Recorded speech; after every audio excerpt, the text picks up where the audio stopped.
अस्सलाम वालेकुम नाज़रीन, अली रज़ा मंगी आरो हाज़िर आहे। नाज़रीन, सॼी सिंध जे एहतजाज खां पोइ केनाल मामलो थधो त थी वियो। वज़ीर आज़म शहबाज शरीफ़ ऐलान बि कयो ऐं जश्न बि मल्हाया विया, क्रेडिट खणण जी कोशिश बि कई वई मुख़्तलिफ़ सियासी पार्टियुनि जे तरफ़ां, पर सॼी दुनिया ॾिठो त तहरीक कंहिं हलाई ऐं तहरीक बि केरु।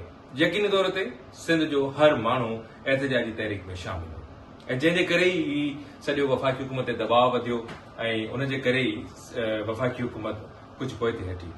पर कुझु ज़रियनि खां इहे ख़बरूं आहिनि त जेको केनालनि वारो मामिलो आहे उहो कुझु वक़्त जे लाइ टारियो ज़रूरु वियो, पर उनखे मुकमल तौर ते ख़तमु न कयो वियो आहे ऐं इन क़िस्म जा लफ़्ज़, इन क़िस्म जूं ॻाल्हियूं बि उन ते बि पाण पहिरियां ॻाल्हि करे चुका आहियूं। हाणे जेकॾहिं असां ॻाल्हि कंदासीं त सॼी सिंध में पाणी जी शदीद खोट आहे। हमेशह सिंध पाणी जी खोट खे भोॻियो आहे ऐं ॿिया सूबा घटि, ख़ासि तौर ते पंजाब जेको आहे उहो पंहिंजी ज़रूरत पूरी कंदो आहे, उन खां पोइ पाणी अॻिते छॾींदो आहे। हिन वक़्तु बि पाणी जी खोट अनाउंस थियल आहे, उनजे बावजूद बि जेके केनाल, लिंक केनाल जेके ॿोॾ वारी सूरत हाल में खोलणा आहिनि उहे हिन वक़्तु पंजाब खोले वेठो आहे।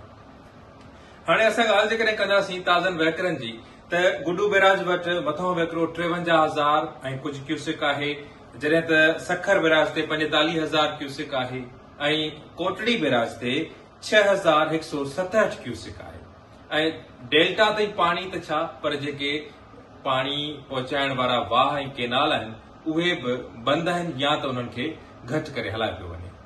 हाणे सूरत हाल इहा आहे त मीरपुर ख़ासि, बदीन, ठट्टो, कराची, सिजावल समेत मुख़्तलिफ़ जेके पुछड़ी वारा असांजा ज़िला आहिनि या जेका ईअं चऊं असां डेल्टा वारो पासो आहे त उहो सॼो पाणी खोट खे मुंहुं ॾिए पियो। ऐसी ताईं जो मीरपुर ख़ासि समेत मुख़्तलिफ़ शहरनि में पीअण जे पाणी जी खोट आहे। जेके वाह ऐं शाखूं पाणी पीअण जो पाणी फराहम कंदियूं आहिनि उन्हनि में बि वारी पेयूदा में उन्हनि में बि पाणी घटि आहे।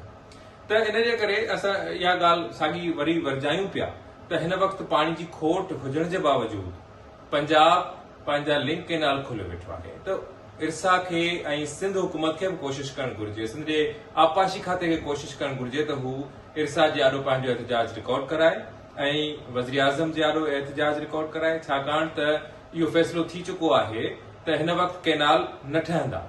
हाणे कारपोरेट फार्मिंग वारो जेको मामिलो आहे उहो बि हिन वक़्तु जीअं जो तीअं आहे ऐं यकीनी तौर ते सिंध जो अवाम जेको आहे उहो हिन वक़्तु रोडनि ते त नाहे, पर एहतजाज ज़रूरु करे रहियो आहे सोशल मीडिया ते मुख़्तलिफ़ तरीक़नि सां जिथे जिथे थी सघे पई। हिंगोर जा, मीरपुर ख़ासि, बदीन, ठट्टो, लालपट्टी सॼी में पाणी जी खोट आहे, माण्हू परेशान आहिनि, पीअण जो पाणी न आहे, त यकीनी तौर ते परेशानी वारी सूरत आहे। हाणे थियण ई घुर्जे जो सिंध हुकूमत वफ़ाक़ जे आॾो एहतजाज रिकॉर्ड कराए ऐं वज़ीर आज़म खे रिमाइंडर ॾिए, उनखे इहो ज़रूरु उनजे नोटिस में आणण जी कोशिशि कई वञे ऑफिशियली त जीअं जेके लिंक केनाल्स आहिनि उहे बंदि कया वञनि। पाणी जी खोट जेसीं ताईं सिंतास मुआइदो, जीअं त तव्हांखे ख़बर आहे त भारत ऐं पाकिस्तान जे विच में सिंतास मुआइदे खे वठी करे बि मामला हली रहिया आहिनि। जेसीं ताईं उहे मामला हल नथा थियनि या थियनि था तेसीं ताईं जेको अंदरूनी असांजा मामला आहिनि उन्हनि खे त बहितर करणु घुर्जे। सो पीअण जे पाणी जी बि खोट आहे, ज़रई पाणी जी बि खोट आहे। जेकॾहिं सूरत हाल साॻी रही त हिन भेरे जेके फ़सुल आहिनि उहे बि उपत घटि ॾेई सघंदा ऐं मुआशी तौर ते पाकिस्तान जो, सिंध जो यकीनी तौर ते तमामु घणो नुक़सानु थींदो। ॾींदा इजाज़त, अल्लाह ने